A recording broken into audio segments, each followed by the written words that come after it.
Today I will show you a crime, thriller film from 2005, titled Revolver. Spoilers ahead. Watch out and take care. After 7 years of confinement, Cockney gambler Jake Green is finally freed from prison.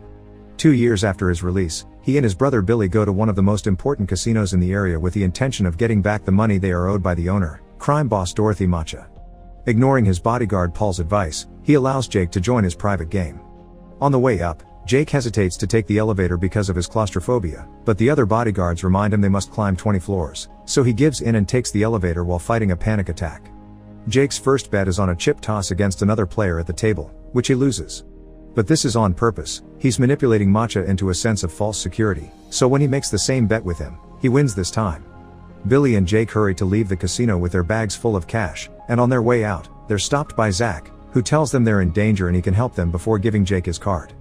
This time, Jake decides to take the stairs, but before he can even go down one step, he passes out and falls down as the card is revealed to say take the elevator.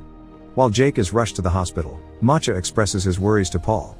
Jake must want bigger revenge after 7 years in jail, especially after the incident with his sister-in-law, so Macha orders Paul to hire the best hitman in the business to get rid of him. At the hospital, Jake is told no cause for the blackout could be found at a first glance, so he should go home and rest while waiting for the blood test results. Billy goes to his own house while Jake takes the bodyguards for protection, but all of them are shot as soon as they arrive. The only reason why he manages to dodge is that he finds a card on the floor that says pick this up, so he bends over to do exactly so. He tries to escape in his car, but the driver is shot too. Luckily for him, Zach arrives just in time to save him and take him away. The hitman, Sorter, can't understand how he missed, since he never misses, and theorizes someone must have tipped Jake off. What he tells Macha when he scolds him, however, is that he missed because he had a bad feeling. Meanwhile, Zach takes Jake to meet his partner, Avi, who has somehow put his hands on Jake's medical file. The test results are in. Jake has a rare blood disease that will cause his death within 3 days. The men offered Jake their protection in exchange for 2 conditions, which are not negotiable. He must give them all their money, and do anything they ask for, including answering any questions. They give him 3 hours to decide, but Jasky leaves without saying a word because he's convinced they're trying to trick him. The results he gets at the hospital are the same ones, but Jaskier once again thinks the lab must have been paid by Zach and Avi, so he gets a second opinion from his private doctor, who also gives him the same prognosis. After threatening him with his gun to make sure he isn't also being paid, Jake admits he has no choice and, after taking money from the bank, goes back to accept the men's deal.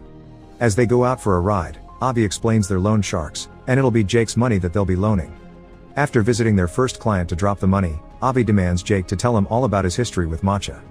Macha used to have 3 very stupid men working for him called the 3 Eddies. They lost their card man before a big game and knew Jake was a good player, so they called him to replace him.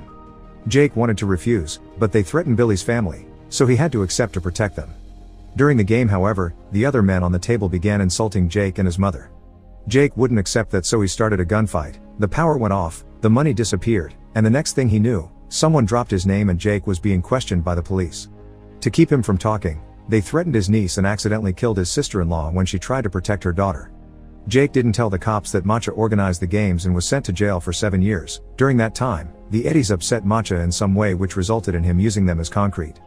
After visiting a bunch of clients, Zach sends Jake to stay at a motel. Meanwhile, Macha and Paul visit crime kingpin Sam Gold, considered the ultimate figure all other crime bosses want to be like.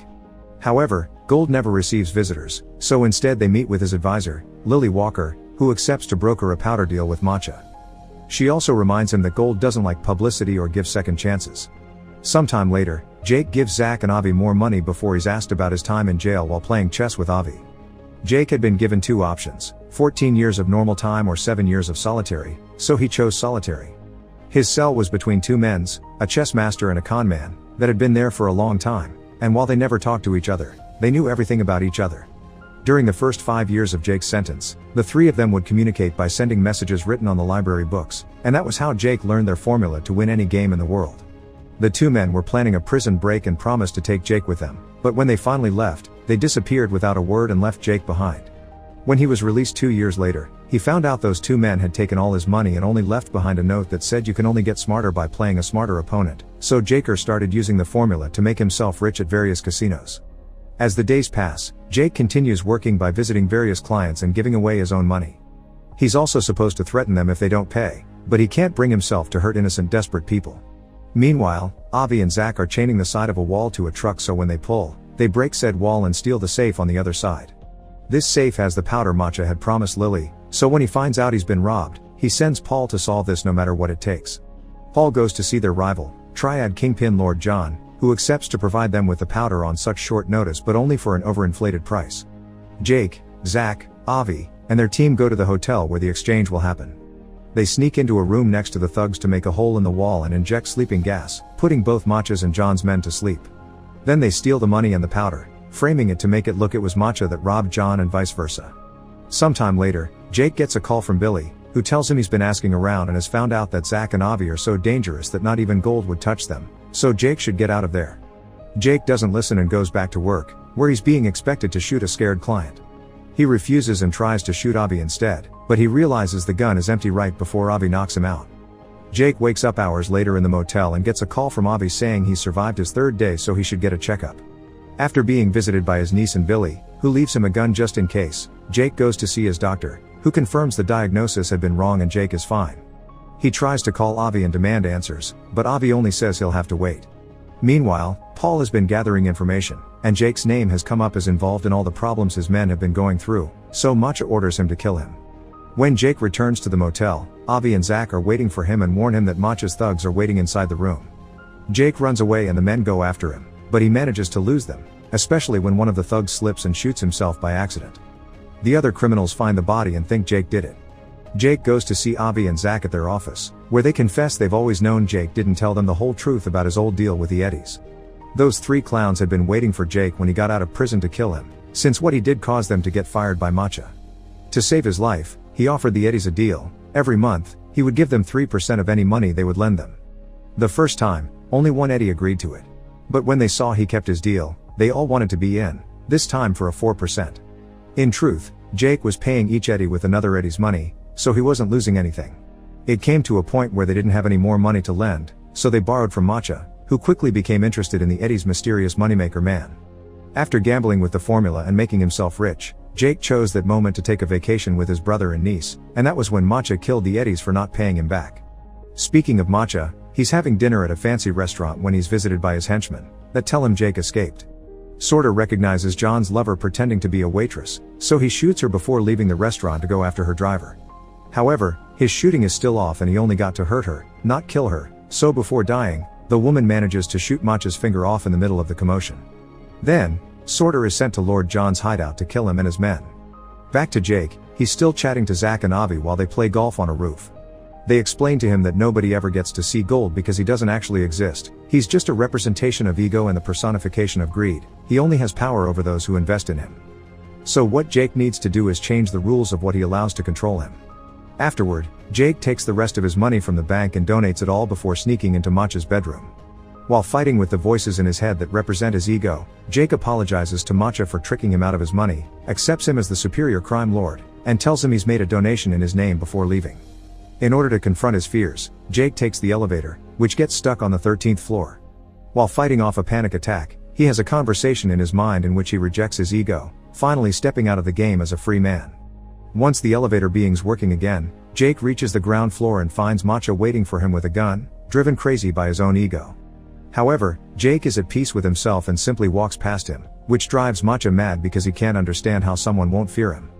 He begins crying as he understands how thoroughly humiliated he's been. The next morning, Paul brings Matcha all the local newspapers for him to see his name plastered all over them. Jake hadn't been lying when he said he made a donation in Matcha's name, and now everyone thinks the casino owner cares about the community. Matcha is happy to take the credit, but his happiness is short-lived. Paul also informs him that Jake has the powder and he's been playing them all along. Paul, Sorter, and the rest of Matcha's henchmen go visit Billy, who manages to hide his daughter in the cupboard when he realizes one of his bodyguards has betrayed him. Once he's found, the men begin hurting him while interrogating him, not believing when he says he doesn't know where Jake and the powder are. Paul's methods are quickly escalating and Sorter starts feeling uncomfortable, especially when they make the girl come out of the cupboard after they hear her sob. Refusing to hurt a child, Sorter rejects his ego and begins killing his fellow henchmen methodically and effectively, but he makes a mistake at the end and gets killed too. Meanwhile, Matcha is visited by Lily. She brings him a wreath sent by Gold, who isn't happy with seeing Matcha's name all over the newspaper since he doesn't like publicity. Lily also informs him that Matcha's time is over and he won't have a second chance, which sends him into another panicking frenzy. Avi and Zach take Jake and the powder to Matcha's casino, where Avi finally beats Jake at a game of chess while confessing the last few details of the story. He and Zach had been the men in the cells next to Jake's, and they always wanted to take him away with them, but he hadn't been ready to accept the truth, implying they have been nothing but merely figments of Jake's imagination. Unfortunately, he doesn't have time to come to terms with this because at that moment, the casino's bodyguards come to take him to see Matcha, who has the girl with him.